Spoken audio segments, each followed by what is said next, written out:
Hey guys, a lot of people ask about injuries and how they occur.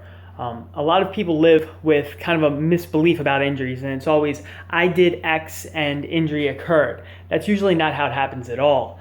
Sometimes you can have what's considered a traumatizing event. Those tend to be things like major falls, car crashes, things where you can't absorb all that force at once. For most people, we get chronic injuries, nagging injuries, and those can be pretty painful, but really they're a result of what's been many, many little events that have accumulated. Then we get one small event, and it's called accumulating event. That's when the injury occurs. We've overwhelmed the muscles to the point where they can't absorb the force anymore. And sometimes it's a low force, and it recurs, and then something bad happens. So it's kind of like these cheap plastic spoons. You take them, they have nice straight line, but you bend it, and it bends a little.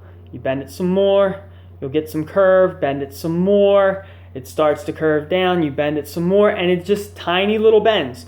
Throughout the day, you keep doing it, you keep working on the muscle, time after time, again and again. And it doesn't take a lot, you can see it's not that different, but it's starting to bend down.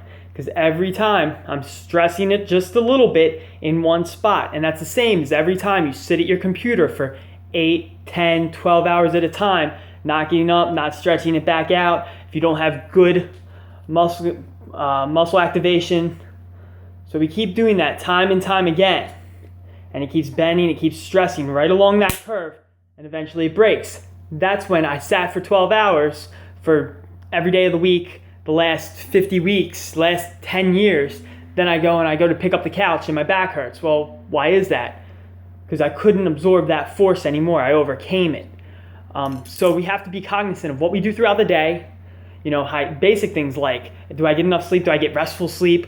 Do I have good posture, general posture to start with? Am I taking breaks if I'm sitting too long? Am I taking breaks if I'm standing too long? I'm in an extended position. Am I getting myself back to neutral? Simple things like, when I sleep, do I sleep in a semi-neutral position, or am I all twisted around? Am I sleeping on one shoulder? If you have shoulder pain, one of the easiest ways to get rid of it is get off that shoulder when you sleep.